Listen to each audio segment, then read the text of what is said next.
Hello and welcome to another beautiful time. This is the desk on Global Television, coming to you live from the nation's capital, Abuja, Nigeria. My name is Ramsey Enoch Agbo, and of course, well, on all the papers today, we have it that Asuu is embarking on a 2-week strike. Well, first of all, we felt there should be a negotiation, a talk, at least. Should I call it a peace deal, or maybe a roundtable discussion that should bring about what we call resolution of conflict, whatever the problem might be. But as I speak to you right now, the Academic Staff Union of Universities have embarked on that strike, and that strike action, well, should sound as maybe a warning. And it has commenced. It's a 2-week warning strike after the ultimatum issued to the federal government elapsed on Sunday. But then the announcement was made by the national president of the union, Professor Chris Piwuna, at a press briefing right there at the University of Abuja yesterday.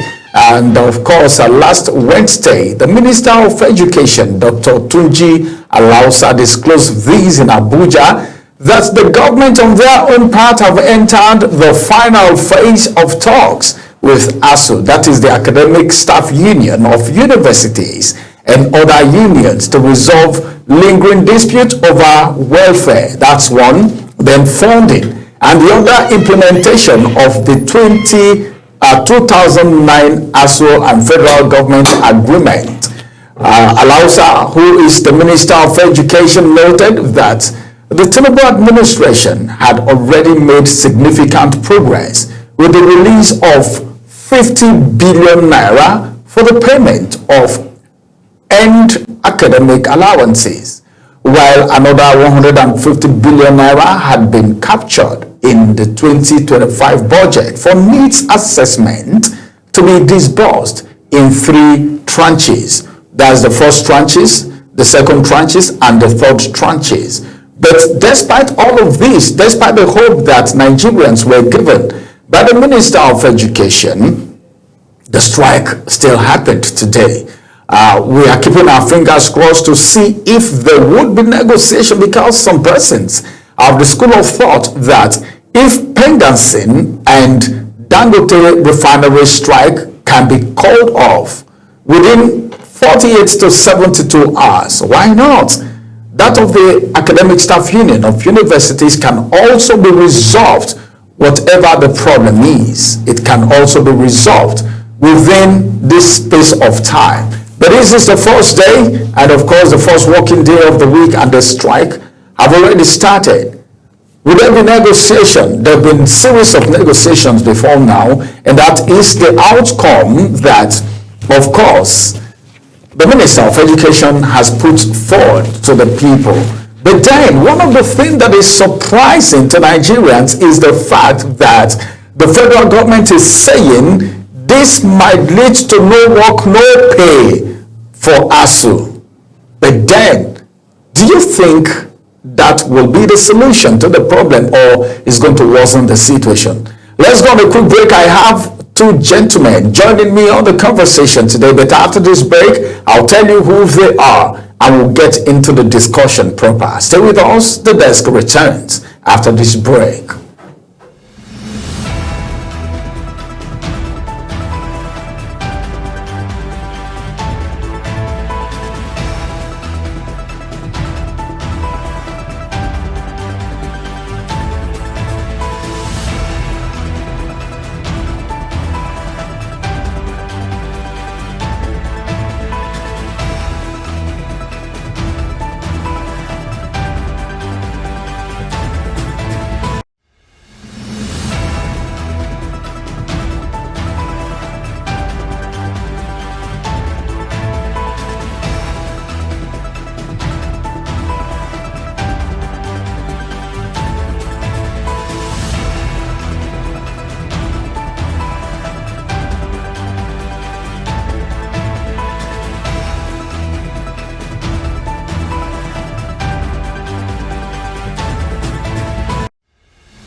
Welcome back from that break. Asuu reject federal government's proposal begins 2-week strike today. That's going to be the first discussion. Remember, we're looking at the pages of the national dailies. Which news is breaking right now? You'll get to know, and the discussion will happen right here on the desk as I have two gentlemen joining me on the conversation. To my right, I have Ben Esset. Ben Esset is a public affairs analyst, and of course, he is also a journalist. It's good to have you join us on the desk this evening. Thank you so much for having me, Ramsey. Thank you for welcoming me. All right, welcome, Ben. And to my left here, I have a public affairs analyst, also a political analyst, and he's also a man who has been in the forefront of the struggle. James, comrade, he's a comrade James Esema. It's good to have you join us on the desk this evening. Thank you very much, and good to be here. Asuu is going on strike. Were you surprised? I was never surprised because the Asuu problem have not been solved. So it's when they are intimidated and sometimes cajoled and sometimes induced one way or the other, they go and sleep. So after a while, they will just show up, and it's like postponing the doomsday. We knew it was going to happen. Because most times the government will come, they will beg them, say, okay, we're not there when this problem started, let us look into it. And by the time they have finished looking into it, agreements will be signed on how the problem will be solved. Before you know it, off the government goes, pursuing other agenda and leaving this thing. Now, each time they want to go on strike, you begin with threat, and threat has never worked. So why not do the right thing at the right time, and everybody will have peace in this country? But there was an agreement entered in 2019, 2009. 2009 agreement. And successive administrations have shied away since 2009 to date. And then we say we are serious with education. No, we are not serious with education. We're not interested in the education of our children. If not, we should not be talking about 2009 agreement, in 2025. It shows on seriousness. It shows a people who are not ready to face their challenges and deal with it. Even if you are, the Buhari administration agreed on trenches they were supposed to, give to them so that they can solve this problem once and for all. They never did. They tried to start it, but it never worked. They now started with which of the system they are going to use. Is it this other system? Is this other system? The argument continued. They are asked to say, oh, this one cannot work for us. The other, they just introduced an argument. And that argument lasted until the administration went away. And we are here, we are back to, square one. We will now have to go and start another round of negotiation. I don't see it as if we are so serious about dealing with issues that has to do with education in this country. Because without private schools in Nigeria, nobody will go to school. No Nigerian will go to school. And most of the people who you see who are actually constituting themselves as the leaders of the country today are the people that benefited from public school, free education most of the time, the days of oil boom, and all the rest of the things. They went to school without paying a dime. Some of them went to school when they were graduating, 4 or 5 jobs were waiting for them to choose. They were looking at which one is more juicy than the other. But today, where is the jobs? Where are the jobs? The government is not employing, private sector is not employing because they are dying. The environment is not conducive for them to do business. And these are the things that we are seeing. Then the school, children cannot go to school. They can't get a job. Even to get menial job, where is the menial job? There are none. I remember in those days when some of us were going to school, sometimes you decide to go and do one small job or the other so that you can get money and pay for your tuition and things like that. But today, where are the jobs? There are no jobs. All the things that people are working for now is how to eat. And that is all. Nobody is talking about how to invest in the future. Nobody is talking about how to invest in any business or anything. It's eat food and survive. That's what people are doing. So that is the reason why in this, if this administration actually wants to solve the problem, they should not go the way of threat. Work, no pay has never worked, even under military. So why should you think it will work under this administration? Somebody that you are supposed to pay and you are not paying the person, and you are threatening the person that he should continue to go to work without pay since 2009. Let us face reality. The way you're sounding like a university lecturer. No, the issue is that I went to school and I know what it is for students to be at home, when there is strike. Fortunately enough, throughout my period, there was no single strike. But before I went to school, there was strike and strike. Was it a private school or public school? It's a public school. University of Ibadan. No, there was no strike. No strike. During my days, from 2003 to 2006, there was no strike. Wow, that's beautiful. Let me get to Ben. Ben, as it is right now, he said during his own time, he never experienced any strike action. Did you?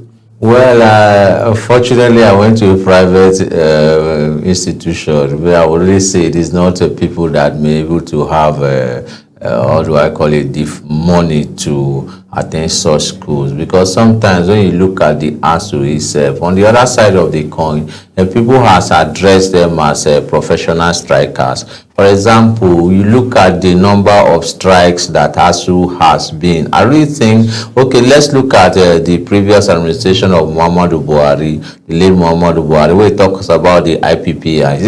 IPPIs, it was an issue whether they should be or not to be. But let's look at the real issues here. When government are making decisions, government will sit in a meeting, discuss with individuals. I don't understand when the Minister of Education will say the first tranche has been released, they are waiting for the other one, and the Asuu president will now be saying they have not received any. So I really don't know whether the money is entering into the bank account of a single individual, or you might likely say the bureaucracy of government payment. Let's look at how many previous ministers of education, do they really mean well for this country? When you look at, I duly remember the likes of Professor Babs Fafunwa at that particular time. I know the 6334 education system that came, but the last minister of education under the late Muhammadu administration, I saw him where he was even trying to vie for the position of the president, to get a party's ticket. I really think that we should just forget about it, because the consequences of strike, last time it was the students who were able to block Lagos route. People were going to international airport.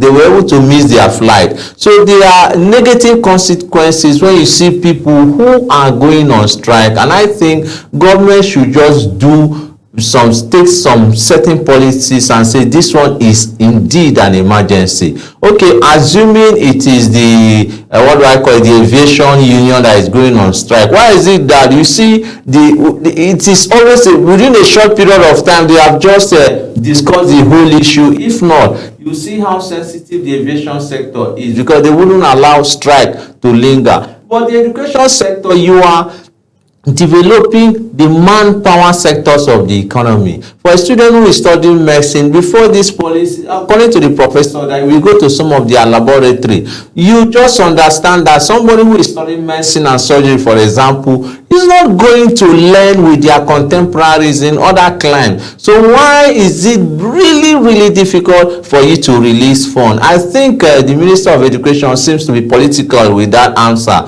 and Asuu itself should try to see if government, the inconsistency in government policies is neither here nor there. Why don't they try to see how they can come with a form of generating an internal revenue from the institution so that they can sustain themselves? So then what happened to the University of Lagos the other time, their inability to pay electricity bill. It is not supposed to be so, and they were cut off, and you know the consequences of some of those things. So I just believe that once any leader who wants to rule us, he should be able to look at the capacity of these ministers, so that we will be able to get brighter students who will represent us globally. If you want to talk about the issue, because you talked about internally generated fund, at least to handle one or two things, don't you think that is going to bounce back on the students?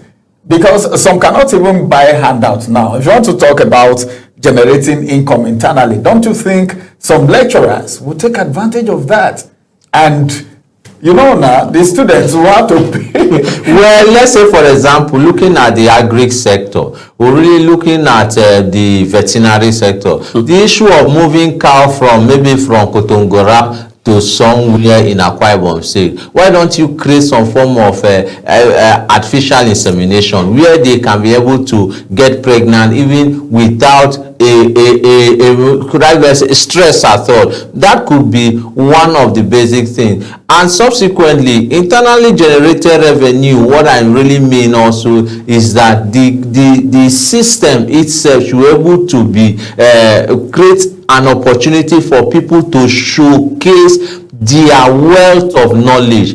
This I no agree continuously. It has happened in UI, where I've seen placards everywhere because their inability to pay electricity bill. How can a higher institution, for God's sake, they cannot, and it's being disconnected, that they cannot pay electricity bill? I think that is shameful for me. And the engineering section should be able to develop an electricity where they were able to use that electricity. For example, even sell it out to small and medium income investors. So if I say internally generated revenue, I am not talking about trying to open maybe a shop or a business center where students will be coerced. We want a situation where students go to school at the end of the day. I remember those days when my late father normally told me that sometimes at the end of the best student is given an award, and at the end of the day they are paying monthly dues. But what we see in the Nigerian education system is that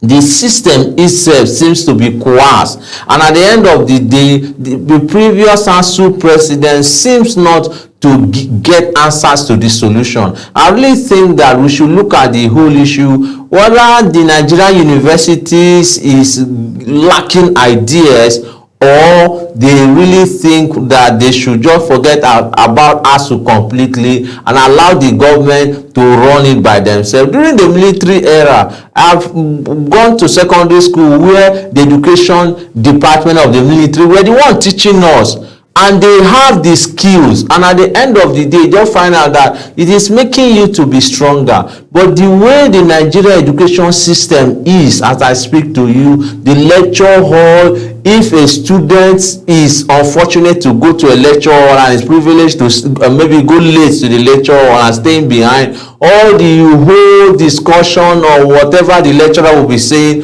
you are the mercies of God. Such an individual cannot grow effectively with other contemporaries. I think the Minister of Education, Nigeria is blessed with resources, but why is it difficult for you to pay? I don't know whether we are in that manual and analog period. 2009 agreement and it has not been fulfilled.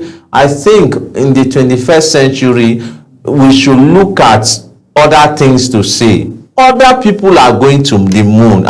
In fact, some secondary school students are going to the moon on excursion. But Nigeria, I doubt if it is even possible for we to see we can represent our country globally. What I really need is for the minister to come out and say, if the government is broke, you know, there are two sides of the coin. We don't have money now at the moment. No, please just go back to classes. We are going to give you our award. But no work, no pay. That means some of these lecturers will become taxi drivers. well, it's unfortunate if you see a prof becoming a taxi driver. It has happened in University of Science and Technology, Uniport. One of their lecturers there told me that they are now taxi drivers. What do you expect? Oh, that's pathetic. Can you imagine that? A professor, a lecturer. You want to survive. You have children to pay their school fees, or you think that the children of those professors don't go to school? But how does that portray the image of this country and our education sector? Let me tell you, let me even give you something that is even more serious. I can tell you that 2009 agreement by 2025 cannot be tenable, because whatever they agreed at the time, there is inflation, there is all kinds of variation that's supposed to be done. So you cannot even be talking about implementing a 2009 agreement in 2025, and that is where the government gets it wrong all the time. When you are not doing the thing you are supposed to do at the time you are supposed to do it, the cost will be more. And that is what we have suffered. Even on our roads, some of the road construction, when the Buhari administration came, they suspended the ongoing project that they were doing investigation to know how the contracts were awarded. Almost 3 years after the administration came, they now asked those people to come back to site. On coming back to site, inflation has set in, variations and things like that, and then they had to now go and re-award some of those contracts, because the contractors cannot use a 3-year-old contract and implement it at no fault of theirs. So, and that was how projects like Third Mainland, not the Third Mainland Bridge, the second Niger Bridge contract got so big, and it was now being executed at a higher cost, when the previous the administration that they took over from have almost completed it. And that's this same thing we are doing with this Asuu strike. Government come, government go, and we are saying that Asuu is always going on strike. Why would they not go on strike? Don't they have families? Don't they have people that they are feeding? They have dependents. They have immediate family members. They have people. They have to take care of themselves so that they can even be able to teach this school. Some of those things they are talking about are allowances. Why should you not pay the allowances they are supposed to get? Now you have argued and taken almost 2 or 3 or 4 years to do argument on whether we will use IPPS or not, and at the end of the day you have agreed on what you want to do. You are saying you release money. You gave me money and I did not see it. So how do you reconcile it? Okay, can the government show us evidence that they have paid them? Since Asuu is saying that they have not received, the government can come out and say, okay, this is the evidence we have paid. We have paid these people, so that we will know who to hold responsible and accountable. Because as it is now, it seems as if the government is not interested in education. Check the budget for education. Is it anything to go by? Now, my colleague was talking about, getting these people, trying as much as possible to get involved in revenue generation activities. Some of these universities are doing business. And do you know the business they do? You see, some of these universities, they are actually producing, some of them are producing bread, some of them are doing farming, some of them are doing all kinds of things, but is the environment conducive for both learning and agriculture or business or whatever that you think you want to do? So the issue is let the government play their role. If they play their role, these people can always augment. But when you did not give them at all, and it's every time that they want to go on strike, you'll be threatening about no work, no pay, no work, no pay. Has no work, no pay worked anywhere in the world? You are owing me, and you are telling me that it's because I did not go to work, you will now punish me. Does it sound like something that falls within natural justice? Let us not begin to do all this military, deploy all these military tactics in trying to solve problem. If you have a problem, let us sit down and solve it.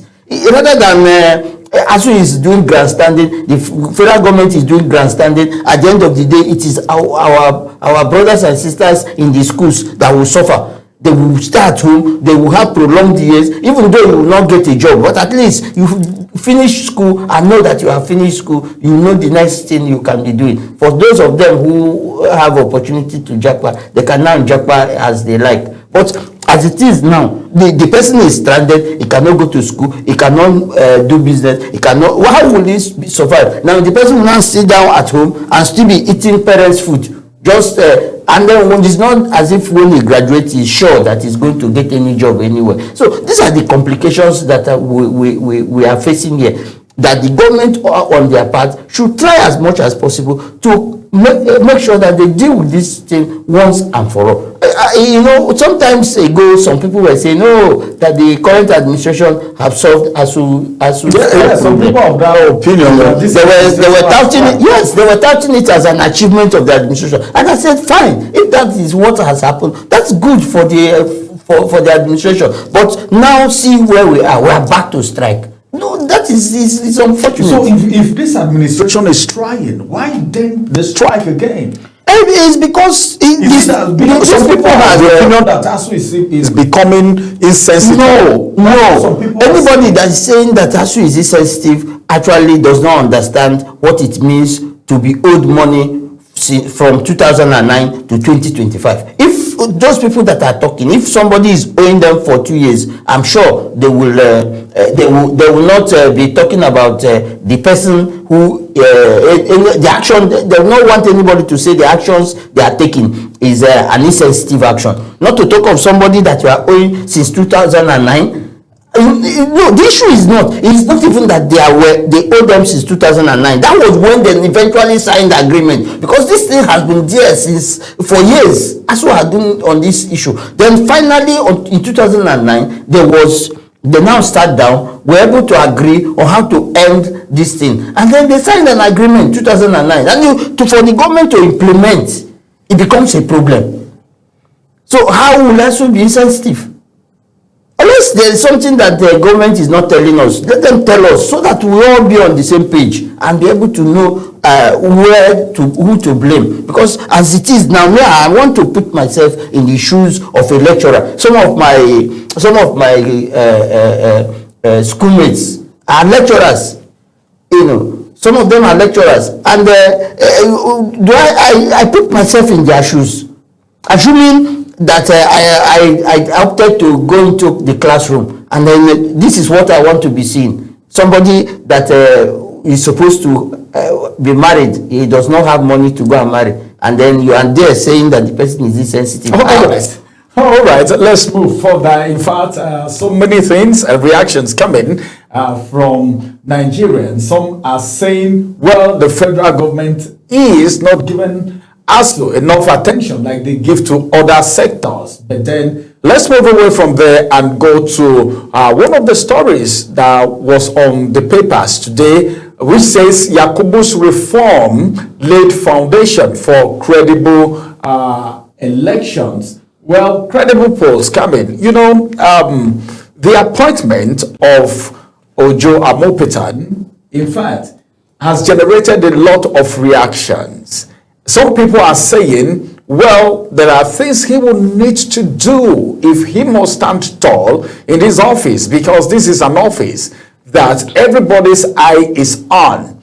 Now, apart from that, some of the persons will tell you, well, the past chairman of INEC have led a very credible election. All we are waiting for now is, well, free and fair elections as far as Ojo Amopitan is concerned. Let me get to you, Ben. As it is right now, Yakubu is gone. His own chapter is closed. Even though we're hearing a pocket of information that maybe for some reason, some of the people in authority may be going after him for some reasons. That's by the way. Now, they said there is this headline today that says Yakubu's reform has paved way, all right, for credible polls. What do you think about that statement? Well, when you look at the statement from that particular headline, I am of the view that I am one of the persons that have criticized INEC consistently, Because if INEC really want to be independent, okay, let's look at from the beginning when we have the likes of Professor Morrissey, those days when results were written on pen and pencil. Then reforms have been able to come into INEC, and subsequently it looks as if the processes by which INEC is conducting this election is pretty difficult, in the sense that there should be a way where an individual who wants to go to school, for example, who wants to go to work, can just go and queue up and vote and go to his normal business. Do you need to close all the border lines of the location where they are having an election? If somebody is traveling from here to, for example, to Abuja, and there's off-season election in Ondo or Kogi, the driver has to try as much as possible to cross Kogi and cross over to the other side. These are the challenges. Okay, let's look at INEC. And I know that Professor Yakubu has never complained of lack of funds, because even the journalist did ask him a question. He said about money, do you have the resources? And he said, we are not complaining. So subsequently, why is INEC rather trying not to give us an election that at the end, if two players or two opponents played football and one lose, then the other club should be able to shake an individual hand and say, yes, you played well today, I am a loser and a winner. Why are we having court cases after elections? These are the peculiarities in our elections. So I really think that INEC itself should be more sophisticated. INEC should be neutral in all cases, and also even the political parties have their issue. For example, the Zamfara state, where INEC was telling them to present a candidate that is going to be the flag bearer. They have been dilly-dallying there. There was no congress, there was no selection process. So even the political parties, I really don't know whether they want to put INEC into their pocket. But when we really look at the reform itself, I'm of the view also, I've seen some African countries coming to learn from us how elections is. But is it our population?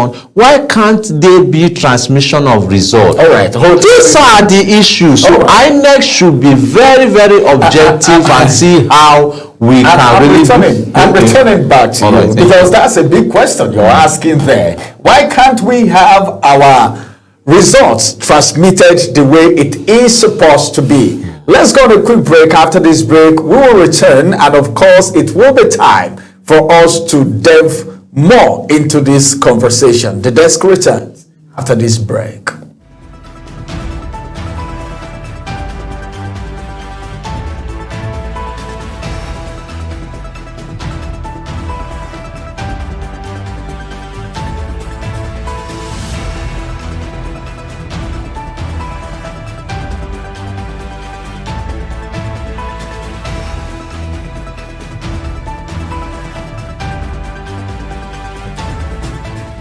All right, welcome back from that break. It is still the desk, of course.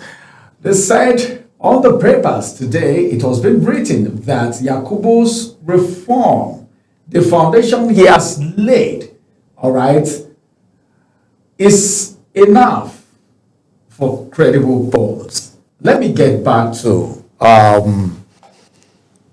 Comrade James now. Ben have said, why can't we have our results transmitted electronically?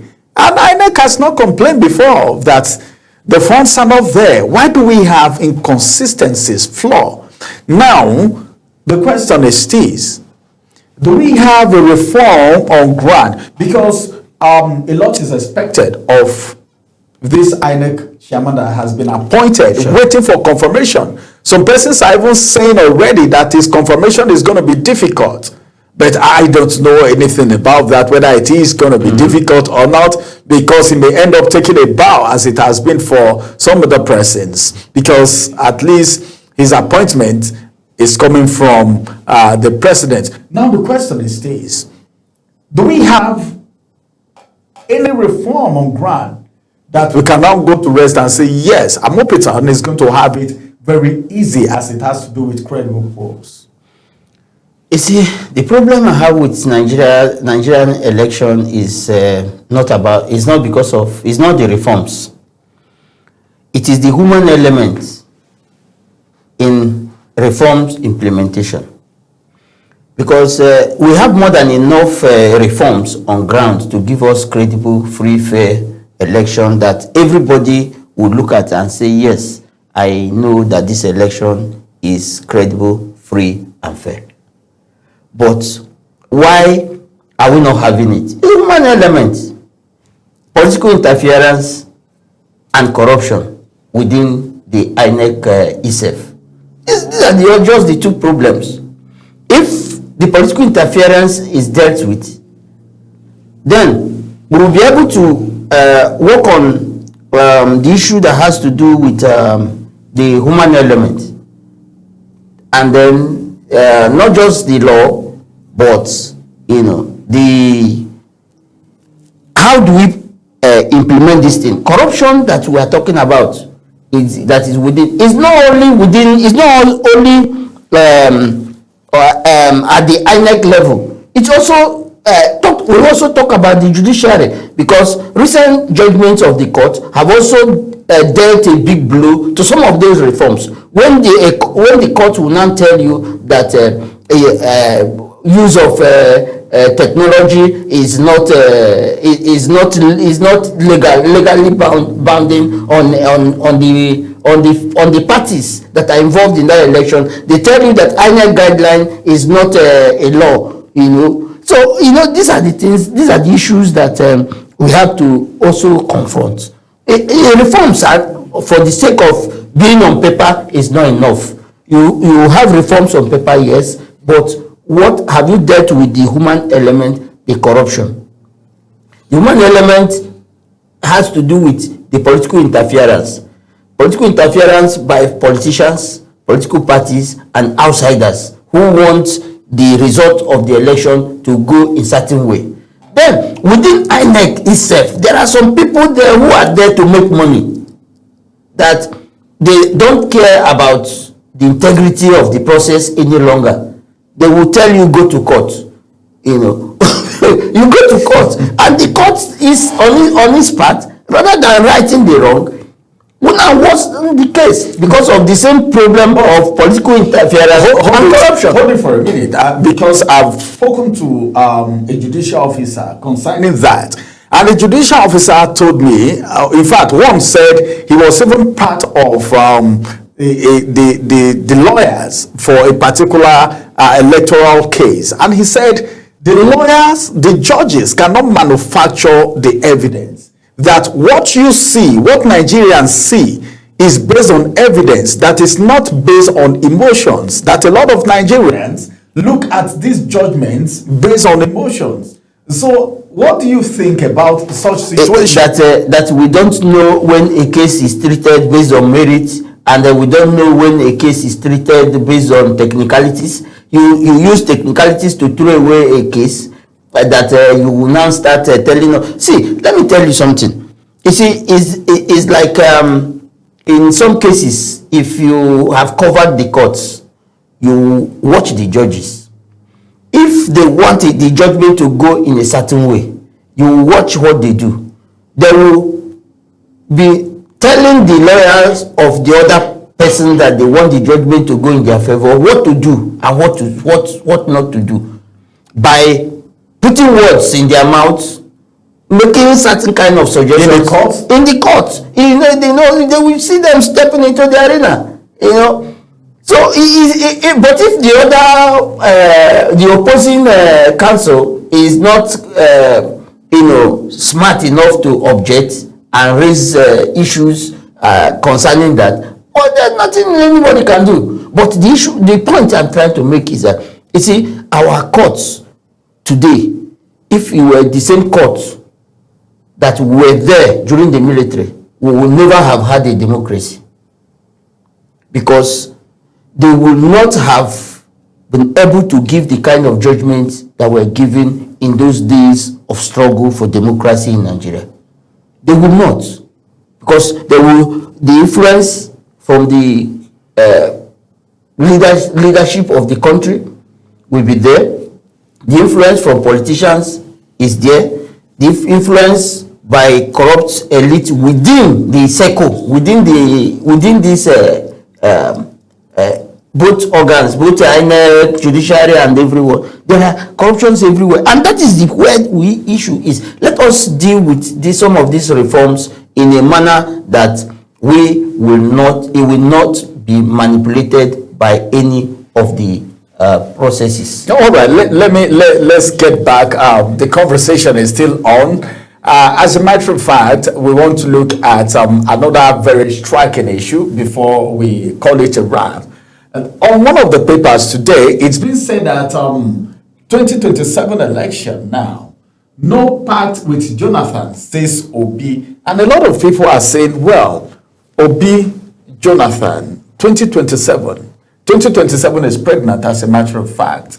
But Obi is coming out to say, well, no pact with Jonathan. You know, should I call it matchmaking? A lot of Nigerians, a lot of political matchmaking. A lot of Nigerians do a lot of matchmaking, but Obi is coming out to say, no, I have no pact with Jonathan, as a matter of fact. And some people are saying, well, put this person and this person together, they will give APC a run for their money. You know, so many speculations. What do you think about this statement? Well, if Obi has to, so it is the individuals what is happening is about perception, but we are also aware that the former President Goodluck Jonathan visited Obi, I think some few weeks ago in Abuja here, and we are also of the concern that kind of meeting, even if you tend to say it is closed door, there is no how the subject of 2027 will not come on board. But let's look at how Jonathan popularity seems to be coming out, that it seems to be the messiah,